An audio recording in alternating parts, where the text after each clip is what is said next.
Hello everyone, आज हम करने वाले हैं सॉलिड्स चैप्टर। क्लास 12 का नंबर फर्स्ट चैप्टर है ये। और ये चैप्टर इस साल फिर से सिलेबस में ऐड हो गया है। पिछले कुछ साल से ये चैप्टर डिलीट था 12th सिलेबस से, ये फिर से ऐड हो गया, तो हम इसे स्टार्ट करने वाले हैं। So solids which is the state of matter, we all know this thing. Now first thing that we should know, obviously हमें सबको पता है ऑलरेडी, बट स्टिल मैटर क्या है?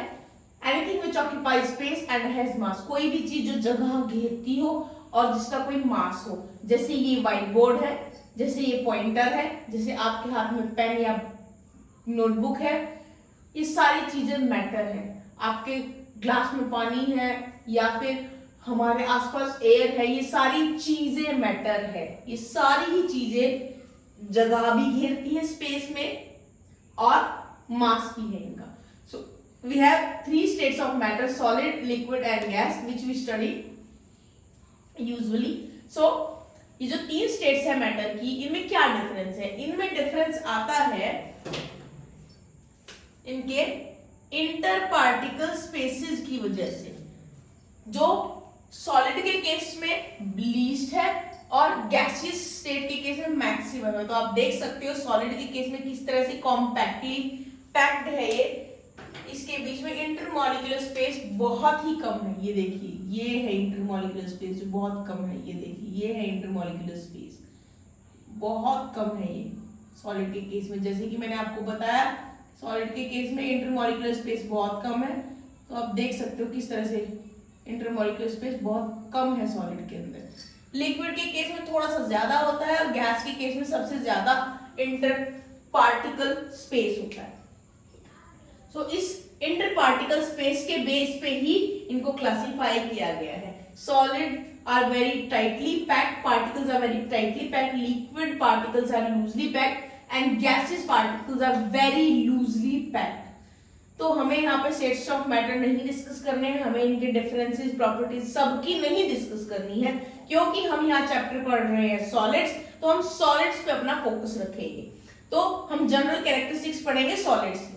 रिजिड होते हैं और डेफिनेट शेप होती है, ये इतने फिक्स होते हैं।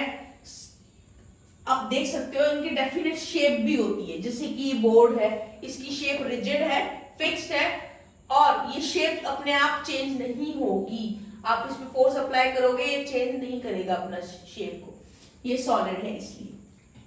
और inter particle distances are very short and inter molecular forces are strong. Inter particular distance क्या होते हैं? एक पार्टिकल और दूसरे पार्टिकल के बीच के डिस्टेंस को हम इंटर पार्टिकल डिस्टेंस बोलते हैं। नेग्लिजिबल है, ये देखिए स्पेस है, ये डिस्टेंस को डेमोन्स्ट्रेट कर रहे हैं। तो इंटर पार्टिकल डिस्टेंस जो है बहुत कम है। आप देख सकते हो कितने कॉम्पैक्टली पैक्ड है ये। और ये इतने कॉम्पैक्टली पैक्ड होने की वजह से इनके बीच में जो इंटरमॉलिक्यूलर फोर्सेस है वो काफी स्ट्रॉन्ग है। तो टाइट पैकिंग, क्लोज पैकिंग के कारण ही इनके बीच का इंटर पार्टिकल डिस्टेंस बहुत ही छोटा है और इनके बीच के फोर्सेस बहुत ही स्ट्रॉन्ग है। नेक्स्ट पॉइंट हम करेंगे, जो सॉलिड्स होते हैं उनकी वॉल्यूम बिल्कुल फिक्स्ड होती है। ये आप जानते हो। आप अगर मान के चलो आपके पास एक सॉलिड ब्लॉक है, आप उसको किसी कंटेनर में डाल दोगे तो ऐसा तो नहीं होगा कि वो कंटेनर की शेप ले ले, नहीं लेता ना। क्यों? क्योंकि उसकी खुद की वॉल्यूम फिक्स्ड है। फिर चाहे आप उसको कहीं भी रख दो, वो अपनी वॉल्यूम को मेंटेन रखेगा, शेप को भी मेंटेन रखेगा। इनकम्प्रेसिबल होते हैं। आप उसके ऊपर प्रेशर अप्लाई करोगे, फोर्स अप्लाई करोगे तो क्या होगा? कुछ भी नहीं होगा, क्योंकि पार्टिकल्स ऑलरेडी इतने ज्यादा क्लोजली पैक्ड है कि और फोर्स अप्लाई करने से वो और नजदीक नहीं हो सकते। तो ये कुछ प्रॉपर्टीज थी, जनरल प्रॉपर्टीज थी सॉलिड्स के बारे में। अब हम पढ़ेंगे सॉलिड के टाइप्स। सॉलिड को ब्रॉडली क्लासिफाई किया गया है 2 टाइप्स में, एक क्रिस्टलाइन सॉलिड और दूसरा एमॉर्फस सॉलिड। क्या होते हैं क्रिस्टलाइन सॉलिड्स? क्रिस्टलाइन सॉलिड्स वो सॉलिड्स हैं जिसमें जो कॉन्स्टिट्यूएंट पार्टिकल्स हैं उनकी रेगुलर अरेंजमेंट है, पूरे के पूरे क्रिस्टल में रेगुलर अरेंजमेंट है। इसीलिए मैंने यहाँ पे वर्ड यूज किया है थ्रू आउट। और यही regular arrangement over and again bar bar repeat होता है ताकि एक डेफिनेट पैटर्न बन जाए और आपका पूरा क्रिस्टल लैटिस तैयार हो जाए। तो ये देखिए, regular orderly arrangement through out, they have regular orderly arrangement through out, पूरे के पूरे क्रिस्टल में परफेक्ट अरेंजमेंट होती है पार्टिकल्स की, एक रेगुलर अरेंजमेंट होती है। इनको हम ट्रू सॉलिड्स बोलते हैं, यही है ट्रू सॉलिड्स, इनको एक्चुअली सॉलिड्स इनको ही बोला जाता है, these are the true solids. Example आपका NaCl जो आप नमक खाते हैं, diamond as you all know, sugar जो हम चीनी खाते हैं, उसके अलावा copper sulphate crystals, they are also example of crystalline solids. अब हम आ जाते हैं एमॉर्फस सॉलिड की तरफ। एमॉर्फस सॉलिड क्या होते हैं? ये वो सॉलिड है जिसमें constituent particles they are not regularly arrange, regular arrangement नहीं है, और ये जो सॉलिड्स हैं इनकी शेप भी इरेगुलर है, इनके डेफिनेट पैटर्न होते हैं, देखिए लिखा है मैंने यहाँ पे डेफिनेट पैटर्न, इनकी इरेगुलर शेप होती है। सो हम कह सकते हैं दे आर सूडो सॉलिड्स, ये नकली सॉलिड्स है, सॉलिड्स दिखते हैं पर है नहीं, they are actually super cooled liquids. So this was little bit about the crystalline and amorphous solids. अब हम करेंगे difference between crystalline solids and amorphous solid. General बात हमें पता चल चुकी है कि क्रिस्टलाइन सॉलिड्स और अमॉर्फस सॉलिड्स एक्चुअल में होते क्या, अब उसके डिफरेंसेस हम पढ़ने वाले हैं। क्रिस्टलाइन सॉलिड्स की ज्योमेट्री डेफिनेट होती है और रेगुलर होती है, पूरी क्रिस्टल में एक जैसी होती है। अमॉर्फस में कोई डेफिनेट शेप या ज्योमेट्री नहीं होती है। क्रिस्टलाइन सॉलिड्स में लॉन्ग रेंज ऑर्डर होता है, ये देखिए कितना ऑर्डरली अरेंजमेंट है ये, और यही अरेंजमेंट पूरे क्रिस्टल में फॉलो होता है, तो इसलिए हम इसको लॉन्ग रेंज ऑर्डर बोलते हैं, जो पूरी लंबी रेंज तक सेम ऐसा ही चलता है।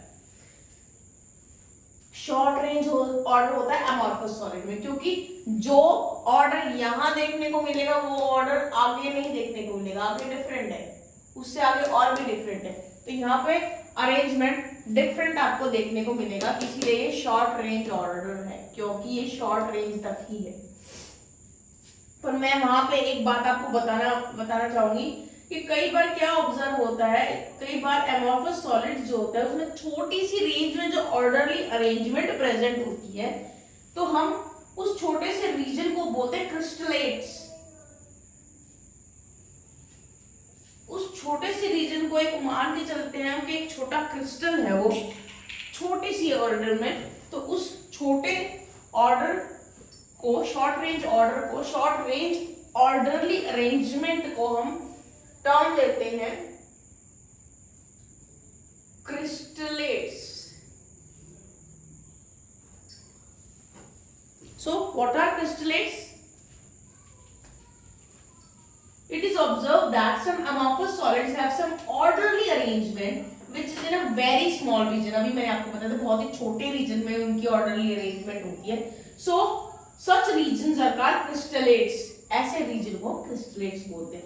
Thus amorphous solids have short range order. तो मैंने आपको बता दिया है और आपको एक टर्म भी बताई यहाँ पर crystalates, आपको पता होनी चाहिए वो क्या है। Next is the melting point. Crystalline solids जो होते हैं उनका मेल्टिंग पॉइंट बड़ा ही शार्प होता है, एग्जैक्ट होता है। क्यों? क्योंकि यहाँ पे सारे बॉन्ड्स एक जैसे होते हैं, ऑर्डरली अरेंजमेंट के कारण। बॉन्ड एक जैसे होंगे तो एक जैसी एनर्जी उनको चाहिए होगी मेल्ट होने के लिए। जब एक जैसी एनर्जी चाहिए तो शार्प मेल्टिंग पॉइंट ही तो मिलेगा। लेकिन अगर मैं एमॉर्फस सॉलिड के मेल्टिंग पॉइंट की बात करूं तो एमॉर्फस सॉलिड के केस में यहाँ पे सारे बॉन्ड्स डिफरेंट लेंथ के हैं, डिफरेंट एनर्जी चाहिए उनको ब्रेक करने के लिए। अगर एनर्जी ही डिफरेंट चाहिए तो हम एग्जैक्ट तो टेम्परेचर बता नहीं सकते, तो हम एक रेंज बताते हैं कि हाँ भाई इतने से इतने रेंज तक ये पर्टिकुलर सॉलिड मेल्ट हो जाएगा। फॉर एग्जाम्पल रबर को जब हम मेल्ट करते हैं ना तो वो एक साथ मेल्ट नहीं होती, वो एक टेम्परेचर रेंज में मेल्ट होती है। ऐसे ही और भी एग्जांपल्स हैं अमॉर्फस सॉलिड के, लाइक ग्लास। तो जब हम उसको मेल्ट करते हैं तो एक रेंज ऑफ टेम्परेचर में मेल्ट होती है। जैसे फॉर एग्जांपल मान के चलो कोई भी सब्सटेंस XYZ कोई सब्सटेंस है, अमॉर्फस सॉलिड है, वो किस में कैसे मेल्ट होगा? हम कह सकते हैं कि हाँ भाई अंदाजा इसमें 150 से लेके 200 डिग्री सेल्सियस तक ये मेल्ट हो जाएगा। तो हम यहाँ पर एक रेंज शो करते हैं कि ये एक रेंज ऑफ टेम्परेचर पे मेल्ट करता है, बट क्रिस्टलाइन के केस में as I told you exact temperature point होता है कि इस पे वो मेल्ट हो जाएगा because of their orderly arrangement. Now we come to the cleavage. अगर हम क्रिस्टलाइन सॉलिड को कट करते हैं तो they give a clean cut because of the orderly arrangement only, and amorphous solid they give a irregular cut because of irregular arrangement of particles.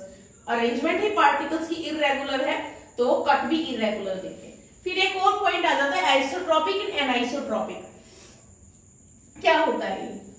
Anisotropic क्या होता है? Substances जिनकी फिजिकल प्रॉपर्टीज जैसे electrical conductivity और refractive index अलग अलग direction में ये अलग अलग प्रॉपर्टीज शो करते हैं, अलग अलग वैल्यूज शो करते हैं प्रॉपर्टीज की। क्यों? क्योंकि अगर आप देखें तो जब मैं इस डायरेक्शन में जा रही हूँ तो मुझे एक रेड कलर वाले पार्टिकल्स दिख रहे हैं, इस डायरेक्शन में जा रही हूँ तो दोनों रेड और ग्रीन दोनों तरह के पार्टिकल्स दिख रहे हैं, इस डायरेक्शन में जाएंगे तो मुझे सिर्फ ग्रीन कलर के पार्टिकल्स दिख रहे हैं। तो हर डायरेक्शन में पार्टिकल्स का अरेंजमेंट अलग है, इसीलिए ये जो फिजिकल प्रॉपर्टीज है ना, इलेक्ट्रिकल कंडक्टिविटी और रिफ्रैक्टिव इंडेक्स, इनकी वैल्यू, इनका मैग्नीट्यूड अलग अलग डायरेक्शन में अलग होता है because of different arrangement of particles in different direction. This is called anisotropic. लेकिन अगर मैं आइसोट्रोपी की बात करूं तो isotropy is found in amorphous solids. वहां पे ये फिजिकल प्रॉपर्टीज हर डायरेक्शन में सेम होती है। क्यों? क्योंकि वहां पे इतना डिसऑर्डर बना हुआ है कि किसी भी डायरेक्शन में चले जाओ हर तरह के पार्टिकल आपको मिल ही जाएंगे, जिस वजह से ये फिजिकल प्रॉपर्टीज सेम मिलती है हर डायरेक्शन में। So these are the differences of crystalline solids and amorphous solid. Now I have a few questions for you. Please note it down and try to find out.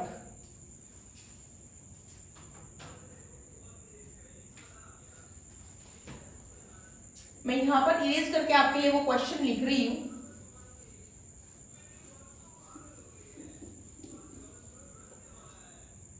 First question for you is, why the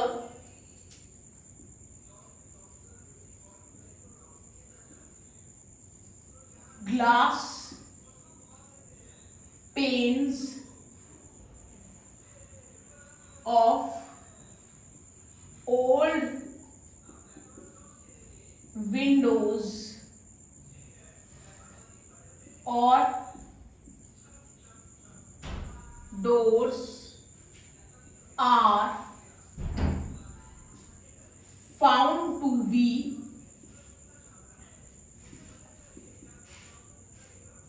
somewhat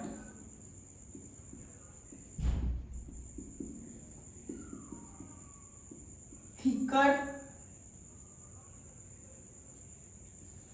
at the bottom